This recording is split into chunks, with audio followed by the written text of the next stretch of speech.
Hello नमस्कार, मी शीतल. माझ्या mini ब्लॉगमध्ये तुमचं खूप खूप स्वागत आहे. कशा आहात सर्वजण? मस्त असताल. माझ्या चॅनलवरती नवीन असाल तर प्लीज सबस्क्राईब करा. तर आत्ता थोडं संध्याकाळची वेळ झाली आणि मी तुम्हाला सरप्राईज दाखवणार आहे. तर मी घेतलेले आहे नवीन शेगडी, तर मी तुम्हाला ते दाखवणारच आहे आणि त्याची पूजा वगैरे करायची. तर त्याच्यामुळे ती दुपारीच आली, पण दुपारची कशी पूजा करायची म्हणून मी संध्याकाळी करायचं ठरवलं. आणि आता मुलं पण आलेले आहेत, त्याच्यामुळे संध्याकाळी करावं म्हटलं. तर तेच मी आता करणार आहे आणि तुम्हाला पण दाखवणार आहे.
तर ही आहे आमची शेगडी, तुम्ही बघू शकता.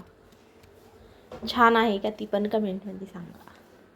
तर हे बघा, असं पूर्ण दाखवते मी, म्हणजे असे दिसेल. आणि त्याच्यावर ते म्हणजे एक लायटर एक दिलं आहे त्यांनी, आणि एक तुम्हाला दाखवते मी काय आहे. तर हे असं आहे.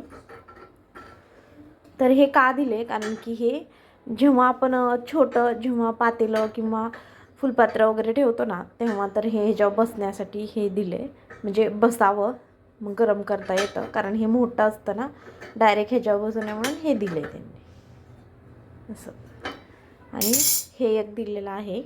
तर हे जे आहे ना, हे म्हणजे जेव्हा इथं आपण वांग किंवा काही पण असं भाजतो ना, तेव्हा ह्याच्यात अडकलं जातं. त्याच्यामुळे त्यांनी असं हे क्लीन करायला दिलेलं आहे. तर असं आहे ते. तर मला तर खूप छान वाटलं, म्हणजे नवीन शेगडी आली. कारण खूप दिवस झालं घ्यायची होती. जी माझी जुनी शेगडी होती ना, मी त्याला 2 वेळा नीट केलं, पण ती काही म्हणजे व्यवस्थित चालतच नव्हती. त्याच्यामुळे मग नंतर आम्ही ठरवलं की आपण नवीनच शेगडी घेऊया. त्याच्यामुळे मी ही घेतलेली आहे.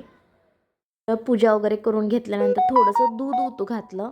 तर तुम्ही बघू शकता, एकदम थोडंसं मी दूध उतू घातलेलं आहे. नंतर मी इथे गोड काहीतरी पहिल्यांदा करावं, त्याच्यामुळे मी इथे रव्याची खीर बनवणार होते. तर त्यासाठी मी पहिलं तूप गरम करायला ठेवलं. आणि ते बघा, थंडीमुळे खूप घट्ट झालेलं होतं तूप, आणि खूप थंडी सुटलेली आहे, कारण आमच्या इकडे तर खूपच थंडी वाजती. तर मी त्याच्यामध्ये तूप गरम झाल्यानंतर ड्रायफ्रूट म्हणजे आहेत ते का नाही, म्हणजे असे थोडेसे परतून घेतले लालसर, म्हणजे खूप छान लागतात खिरीमध्ये वगैरे. तर त्याच्यामध्ये परतून घेतले आणि मग ते काढून घ्यायचे. परत मी त्याच्यामध्ये मनुके टाकले, ते पण तुपात खूप छान असे थोडेसे परतायचे, म्हणजे खिरीमध्ये असे टम्म फुगतात आणि खूप छान लागतात. म्हणजे खिरीत जेव्हा ते म्हणजे शिजले जातात ना, तेव्हा खायला खूप छान लागतात. त्याच्यामुळे ते पण मी असे टम्म फुगल्यात बघा, किती छान झाल्यात. तर ते पण मी मनुके थोडेसे ते तुपामधून काढून घेतले. नंतर मी इथे थोडासा रवा टाकणार आहे. आपल्याला जेवढी खीर बनवायची ना, एकदम थोडा रवा घ्यायचा, कारण की तो जो शिजून शिजून आहे ना, जास्त मोठा होतो, मग घट्ट होते खीर. मग आपल्याला जशी घट्ट पातळ पाहिजे तसा आपण रवा घ्यायचा. आणि मग मी इथे थोडासा रवा टाकून घेतला आणि छान असं लालसर भाजायचा. खूप छान खीर होते. मग असं म्हणजे लालसर भाजून घेतला. मग मी नंतर त्याच्यामध्ये दूध ओतून घेणार आहे. थोडंसं सावकाश ओतायचं, कारण ते थोडंसं उडतं.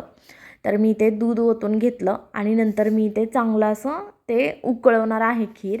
तर आत्ताच मी दूध गरम केलेलं होतं, तर तेच मी ओतलं आहे. तुम्ही थंड पण ओतू शकता, आणि गरम ओतलं तर पटकन म्हणजे उकळलं जाईल आणि लवकर खीर होईल.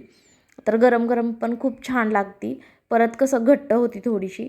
तर मग नंतर हे उकळायला ठेवल्यानंतर मी जे म्हणजे मनुके आहेत ना ते टाकून घेतले आणि नंतर जे ड्रायफ्रूट आहेत ना ते थोडेसे मी उकळीमध्ये थोडेसे आबडधोबड कुटून घेणार आहे आणि नंतर मी टाकून घेणार आहे. खूप छान खीर होती, तुम्ही नक्की ट्राय करा.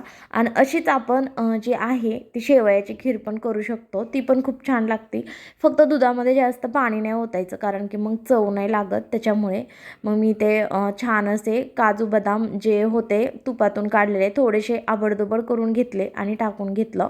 तुम्ही बघू शकता खूप छान लागते. नंतर आपण त्याच्यामध्ये थोडीशी विलायची वगैरे पण टाकणार आहे आणि ते चांगलं उकळून द्यायचे. तर मी आता इथं चांगलं खीर उकळून घेणार आहे, म्हणजे ते ड्रायफ्रूट आहेत ना ते चांगले शिजले जातात.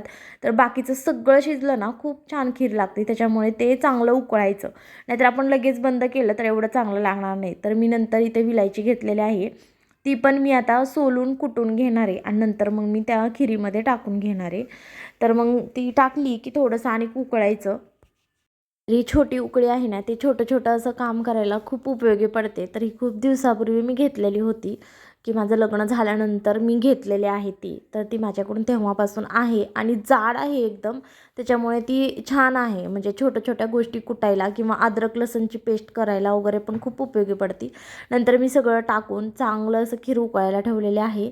तर फायनल मी तुम्हाला दाखवतेच आणि खूप छान होणारच आहे. तर फायनल हो का आटली आहे, तर मी त्याच्यामध्ये थोडंसं साखर टाकून घेणार, कारण साखर ही लेटेस्ट टाकायची, अगोदर टाकायची नाही. तर थोडीशी टाकून घेतली आहे, खूप गोड चांगली लागत नाही त्याच्यामुळे. तर तुम्हाला हा ब्लॉग कसा वाटला कमेंटमध्ये नक्की सांगा. लाईक शेअर आणि सबस्क्राईब करा. तर भेटूया अशाच नवीन नवीन व्हिडिओमध्ये. तोपर्यंत बाय बाय.